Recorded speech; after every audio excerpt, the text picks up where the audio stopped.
We're going to go through the waiter's bow. Now this movement in particular, you should really be able to master this movement before you get into deadlifting. One of the more complicated movements your body can learn is how to bend at the hip without bending at the lower back. What you're going to use, you're going to use a small piece of tape. It could be any kind of tape, but you're going to stick this piece of tape to the lower part of your back, right directly on your skin. So we're going to put it on Jess's shirt here so that you can see it, but starting right at your belt line upwards is where you want to put the tape. If you put it lower than that, it tends to give you false feedback. So starting from here, if you take a piece of tape, and it's about three, maybe 4 inches tall, 4 inches long if you're really tall.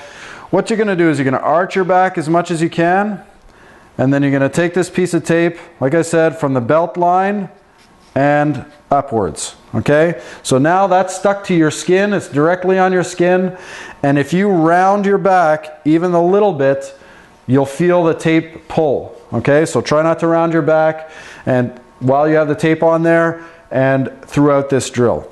So then all we're going to do is you're going to lean forward from the hip, keeping the pressure off the tape all the time. If you start to lean forward and the first movement is rounding your back, the tape is going to give you feedback to make sure that you're not rounding your back. So if you feel that there's pressure on the tape, you need to arch your back a little bit more again and then continue to try and lean forward. You try and lean forward until the point where the back of your legs, your hamstrings go tight.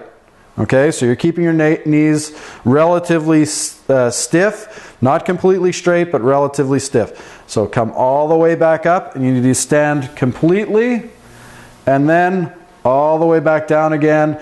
And go through this drill really, really slowly so that you know that you're doing it correctly and that the tape is still in the right place and that there's no pressure on the tape at all. Okay?